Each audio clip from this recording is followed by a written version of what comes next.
అనుభవించాలి సార్. ఆ అనుభవం పోరాటానికి రేపు ప్రతిఫలం ఇస్తారు. మాడి చెట్టు 3 నెలల్లోనే కాస్తారు, సంవత్సరం అంతా చెట్టు బతుకుతుంది. అలాగే ఫలాన్ని పబ్లిక్ అందిస్తాం.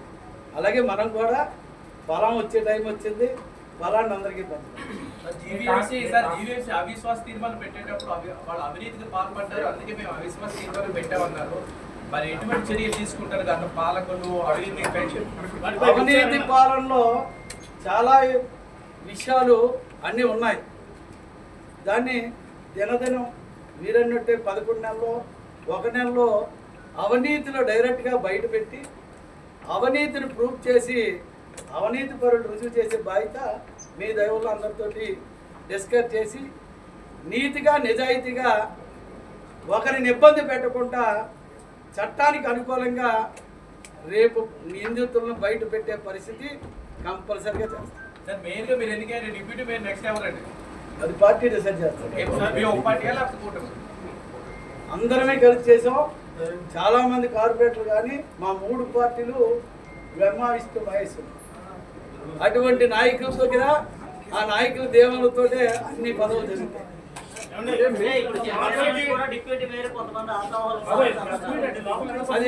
అది నేను డిసైడ్ చేశాను కాదు, హైకమాండ్ ఉంది. హైకమాండ్ ప్రజలకు అందుబాటులో ఉన్న విషయాన్ని ఎలాగా చేసుకుంటారంటే ప్రజలకు అందుబాటులో స్పందన కావచ్చు, వాటిలో పర్యటన కావచ్చు, ఏ రకంగా మీరు ప్రధానంగా విశాఖపట్నంలో వాటర్ సమస్య ఏదైతే కార్పొరేషన్లో ఒక ప్రణాళిక ప్రకారంగా ఈరోజు వరకు కూడా జీవీఎంసీలో ప్రజలు ఎక్కడ ఇబ్బంది పెడుతున్నారు, ఏ విధంగా మనం వాటర్ సప్లై ఇవ్వలేకపోతున్నాం అని ఒక ఆలోచన లేకుండా ఈ 4 సంవత్సరాలు నడిపారు.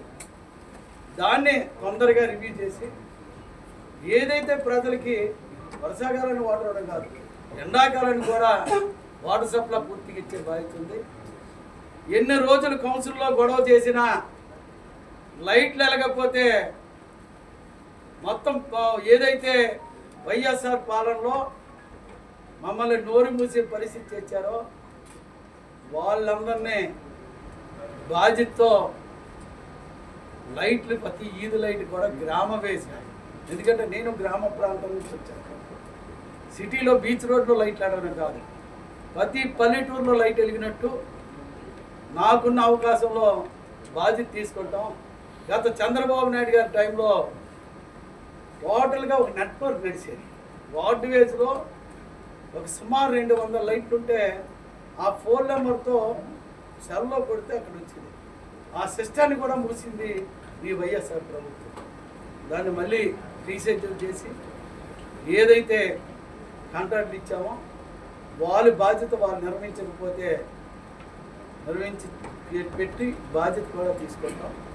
రెండో విషయం పారిశుద్ధ్యం. దాంట్లో అవినీతులు ఎక్కువ మంది ఉన్నారు. నిజమైన పేదవాడు పనిచేస్తే వాడికి ఉద్యోగం ఇవ్వలేని పరిస్థితి ఉంది. దాన్ని కూడా సిస్టమేటిక్గా, ఎందుకంటే చాలా ఆరోపణలు వచ్చాయి, చాలా మేము కూడా ఫేస్ చేసాం.